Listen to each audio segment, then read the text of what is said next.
एक समय की बात है। एक नगर में देवदत्त नाम का एक आदमी रहता था।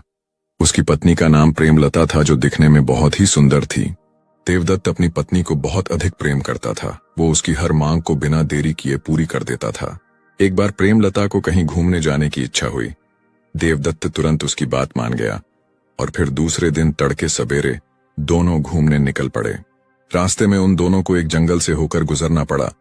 दोपहर हो चुकी थी, धूप बहुत तेज थी। प्रेमलता को बहुत जोर से प्यास लगी। उसने देवदत्त से पानी लाने को कहा। देवदत्त प्रेमलता को वहीं पेड़ के छांव में बिठाकर पानी ढूंढने चला गया। थोड़ी देर बाद जब वह पानी लेकर लौटा तो देखा कि प्रेमलता अचेत पड़ी हुई है। उसने उसे उठाने की कोशिश करने लगा।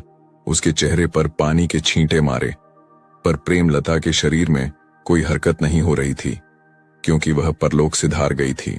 देवदत्त फुट फुट कर रोने लगा। तभी वहां से एक सन्यासी गुजर रहे थे। उस सन्यासी ने देवदत्त से उसके रोने का कारण पूछा तो देवदत्त ने उस सन्यासी को पूरी कहानी बता दिया। उस सन्यासी को देवदत्त पर बहुत दया आई। उसने कहा कि तुम्हारी पत्नी जीवित हो सकती है, पर 2 शर्त है। क्या वो 2 शर्त मानोगे? देवदत्त ने बड़े ही उत्सुकता से कहा कि हे महात्मा, अपनी पत्नी को जीवित पाने के लिए मैं कोई भी शर्त मानने को तैयार हूं। उस सन्यासी ने कहा कि पहला शर्त यह है कि यदि तुम अपने बचे हुए उम्र का आधा हिस्सा अपने पत्नी को दे दो तो वो जीवित हो सकती है, और दूसरा शर्त यह है कि ये रहस्य कभी भी अपनी पत्नी को नहीं बताओगे। देवदत्त ने बिना सोचे समझे झट से दोनों शर्त मान गया। उस सन्यासी ने अपने हाथ में जल लेकर उसे अभिमंत्रित करके प्रेमलता के ऊपर छिड़क दिया। सन्यासी ने देवदत्त से कहा कि अभी थोड़े ही देर में अपनी पत्नी का नाम लेकर प्रेम से बुलाना, वो जीवित हो जाएगी। यह कहकर सन्यासी वहां से चले गए। जाते जाते सन्यासी ने देवदत्त के कान में कुछ कह गया। थोड़ी देर बाद देवदत्त ने अपनी पत्नी का नाम लेकर प्रेम से पुकारा तो उसकी पत्नी जीवित हो गई। प्रेमलता को महसूस हुआ जैसे कि वो बहुत गहरी नींद से सोकर उठी है। उसने देवदत्त से कहा कि मैं इतनी देर तक सोई रह गई, आपने मुझे और पहले क्यों नहीं जगाया? देवदत्त ने मुस्कुराते हुए कहा कि तुम बहुत थक चुकी थी, गहरी नींद में थी और धूप भी बहुत तेज था, इसलिए नहीं जगाया। लो पानी पी लो, तुम्हें बहुत तेज प्यास लगी होगी। प्रेमलता ने पानी पिया। उसके बाद दोनों ने फिर से यात्रा शुरू किया। शाम को दोनों एक नगर में पहुंचे। उस नगर में एक जगह बंजारों का नृत्य हो रहा था, जिसमें एक बंजारा और बहुत सारी बंजारन नाच रहे थे। वो दोनों वहीं रुककर उनका नाच देखने लगे। जो बंजारा नाच रहा था वो दिखने में बहुत ही सुंदर था। प्रेमलता जब उसे देखी तो देखती रह गई। उस बंजारे की नजर जब प्रेमलता पे पड़ी तो वो भी इसे देखता ही रह गया। नाच खत्म हुआ, सब लोग अपने अपने घर चले गए। तभी वो नाच करने वाला बंजारा इन दोनों के पास आया और इन दोनों के बारे में पूछा। देवदत्त ने कहा कि वे दोनों पति पत्नी हैं और घूमने के लिए निकले हैं।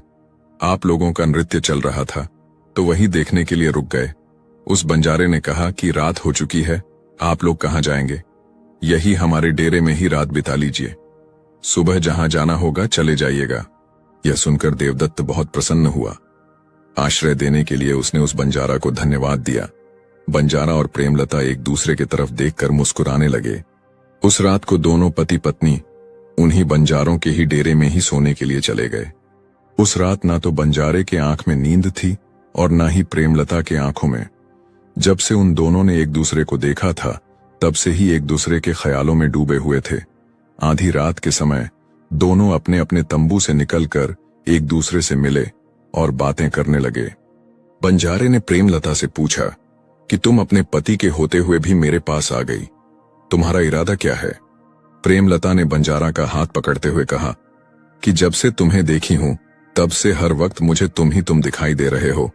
अब बस तुम्हें ही पाने का इरादा है, उसके लिए मैं कुछ भी करने को तैयार हूं।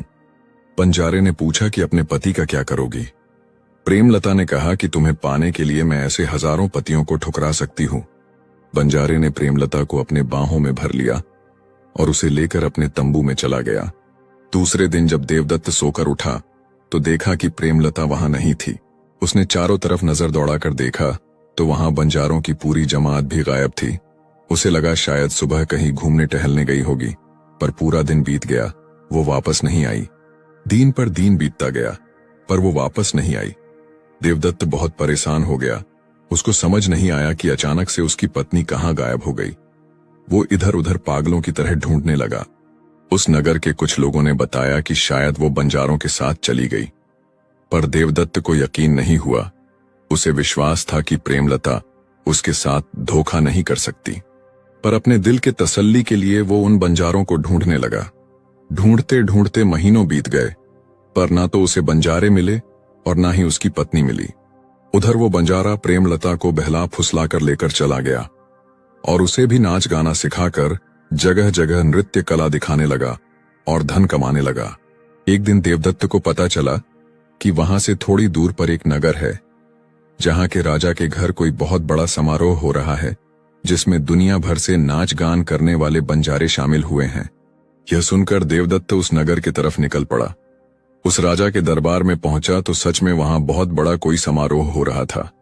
लाखों लोगों की भीड़ थी। जगह जगह नर्तक, गायक और दूसरे करतब दिखाने वाले लोग अपने अपने कला का प्रदर्शन कर रहे थे।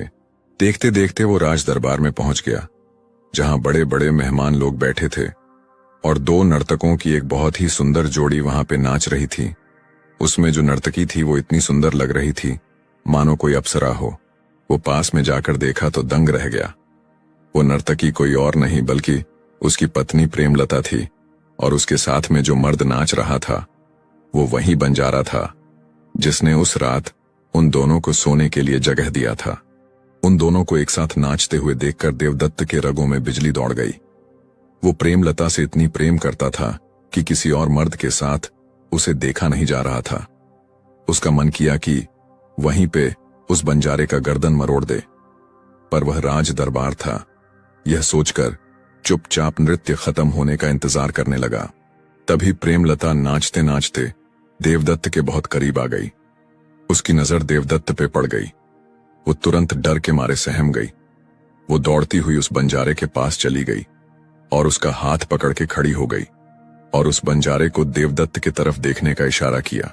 वो बंजारा ज्यों ही देवदत्त को देखा तो वो भी हिल गया, नाच गाना बंद कर दिया। सिंहासन पर बैठे राजा ने नाच बंद करने का कारण पूछा तो प्रेमलता दौड़ती हुई राजा के पास गई और कहने लगी कि महाराज, इस दरबार में मेरा एक जानी दुश्मन है जो मेरी जान लेना चाहता है। उसने मेरे माँ बाप और भाई को मार दिया है। मैं किसी तरह इसके चंगुल से अपनी जान बचाकर भाग आई थी, पर वो दुष्ट यहां भी आ गया। हमारी रक्षा कीजिए महाराज। राजा ने जब ये सुना तो आग बबूला हो गया। उसने सैनिकों को आदेश दिया कि कौन है वो दुष्ट, उसको मेरे सामने पेश किया जाए। सैनिकों ने देवदत्त को राजा के सामने पेश किया। राजा ने देवदत्त से पूछा कि ये नर्तकी जो बोल रही है क्या वो सच है? देवदत्त के मुंह से आवाज नहीं निकल रही थी, उसके आंखों से आंसुओं के धारा बहे जा रहे थे। उसने कभी सपने में भी नहीं सोचा था कि जिस औरत को वो अपनी पत्नी कहता है, जिसे जी जान से प्यार करता है, वो औरत इतनी बड़ी धोखा करेगी उसके साथ। तभी वो बंजारा बोल पड़ा कि महाराज, ये आदमी बहुत खतरनाक है, काफी दिनों से हमारे पीछे पड़ा है। इसे मौत की सजा दीजिए, नहीं तो ये मुझे और प्रेमलता को मार डालेगा। राजा ने फिर देवदत्त से वही प्रश्न किया। देवदत्त ने रोते हुए कहा कि महाराज, अगर प्रेमलता ऐसा कह रही है तो सच ही कह रही होगी। आप जो भी सजा देना चाहे मुझे दे सकते हैं। अपने सफाई में कहने के लिए मेरे पास अब कुछ नहीं बचा है। राजा ने सैनिकों को आदेश दिया कि कल सुबह सूरज उगने से पहले देवदत्त को सूली पर चढ़ा दिया जाए। दूसरे दिन सुबह देवदत्त को शूली पर चढ़ाने के लिए लाया गया। उस समारोह में जितने भी लोग और मेहमान आए थे, सब के सब वहां मौजूद थे। राजा भी मौजूद था।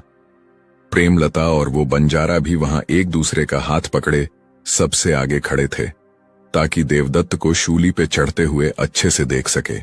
तभी राजा ने सैनिकों को आदेश दिया कि शूली पे चढ़ाने से पहले देवदत्त से उसकी आखिरी इच्छा पूछी जाए।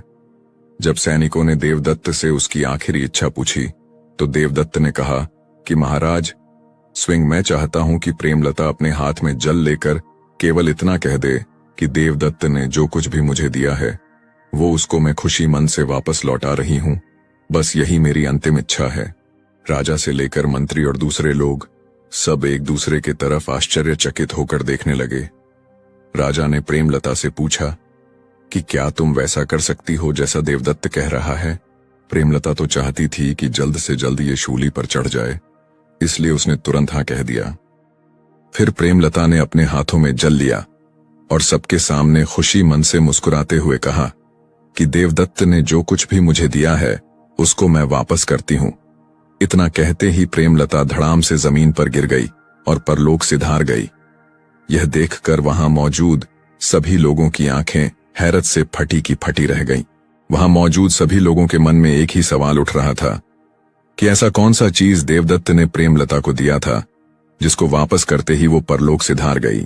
राजा ने सैनिकों को तुरंत आदेश दिया कि देवदत्त को शूली पर चढ़ाने पर रोक लगाई जाए और उसको दरबार में पेश किया जाए। सैनिकों ने देवदत्त को दरबार में पेश किया। राजा ने देवदत्त से पूछा कि ऐसा कौन सा चीज तुमने प्रेमलता को दिया था जिसको लौटाते ही वो परलोक सिधार गई। ये क्या रहस्य है, पूरा विस्तार से बताओ। देवदत्त ने शुरू से लेकर अंत तक पूरी कहानी सुना डाली। जंगल में जब वो सन्यासी प्रेमलता को जीवन दान देकर जा रहे थे तो उन्होंने मेरे कान में कहा था कि जिस दिन प्रेमलता हाथ में जल लेकर मेरी दी हुई आधी उम्र को खुशी मन से मुझे लौट आएगी, उस दिन वो आधी उम्र वापस मुझे मिल जाएगी और ये परलोक सिधार जाएगी। देवदत्त की कहानी सुनकर उस दरबार में हर कोई दंग रह गया था। राजा ने सैनिकों को आदेश दिया कि उस बंजारे नर्तक को अभी के अभी जेल में डाल दिया जाए और देवदत्त को इस राज दरबार में किसी अच्छे पद पे बिठाया जाए। दोस्तों, जीवन में कभी भी किसी के साथ धोखा नहीं करनी चाहिए, खासकर उनके साथ जो आप पे बहुत भरोसा करते हो, क्योंकि जब एक बार सामने वाला का भरोसा टूट जाता है तो वो दोबारा कभी भी पहले जैसा भरोसा नहीं कर पाता है। ये थी आज की कहानी। अगर ये कहानी आपको पसंद आई हो तो एक लाइक जरूर कर दीजिएगा और हमारे चैनल को सब्सक्राइब कर लीजिएगा ताकि इस तरह की और कहानियां आपको समय समय पर मिलती रहें। धन्यवाद।